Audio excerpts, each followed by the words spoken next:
Hi again. We're finally to the Gizmos page. So now my dashboard for Gizmos is going to look slightly different than yours. Hopefully, when you open up, you are seeing this HR diagram Gizmo is available for you to launch right away.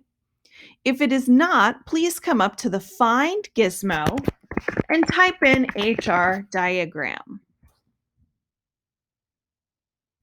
So this is what you want to launch.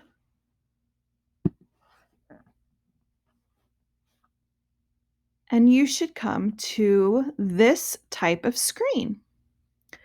So now gizmos are really neat. They are fantastic for both math and science because they allow us to complete simulations, to kind of explore different things. And especially with you guys learning digitally, these are such a valuable tool because you'll be able to do some of the exact same thing we're doing in the classroom, only you'll be able to do it digitally.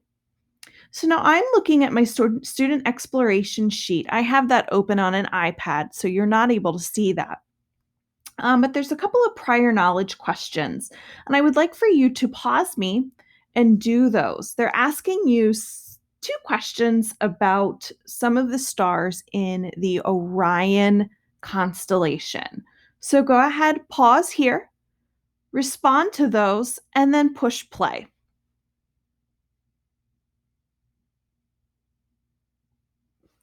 Welcome back.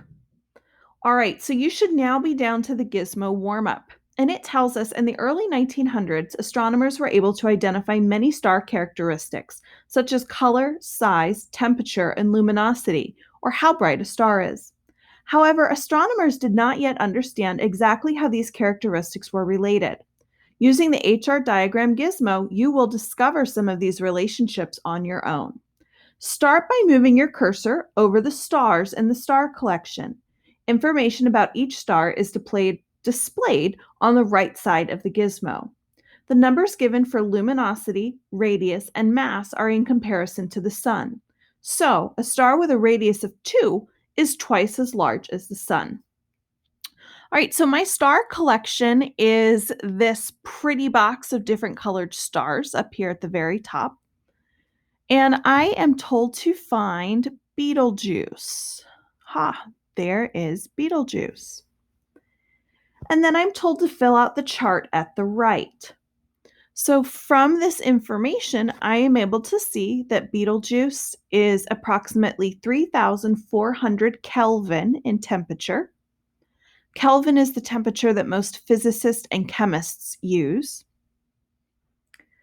Luminosity is 9,500. That means that Betelgeuse is 9,500 times brighter than our sun. That's a really bright star. The radius is 1,000 times that of our sun. And the mass of Betelgeuse is 20 times as large as our sun. And then for question number 2, you should be able to run some quick math. It says the sun has a radius of 695,500 kilometers. What is the radius of Betelgeuse? Well, if Betelgeuse is 1,000 times that, I would just simply take the radius of our sun and then multiply that by 1,000.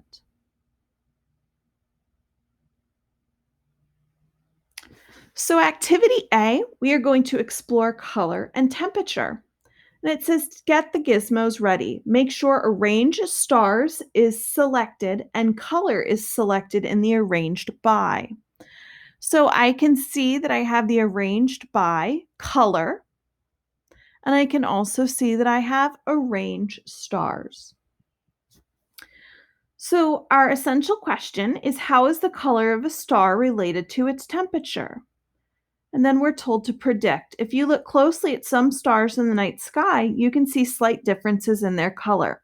Some stars look reddish, others appear orange, white, or even blue.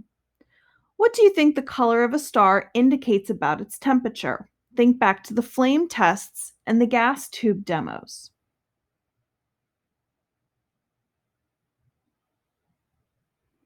Once you've filled in that answer, we are told to compare the colors of the following stars in the star collection: Aldebaran, Betelgeuse, Sirius B, Spica, the Sun, and Vega.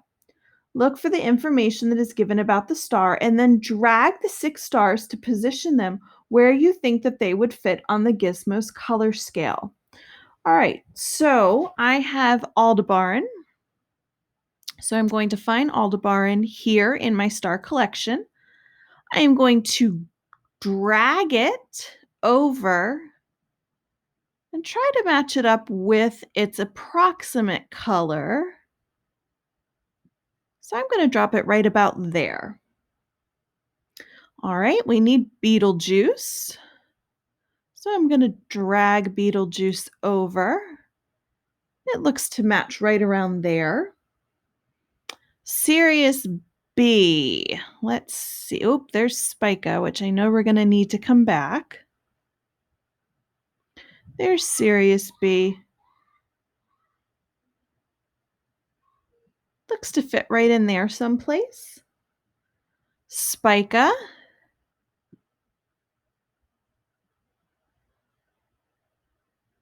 I'm going to drop it right around here. The Sun. Ha, there we are.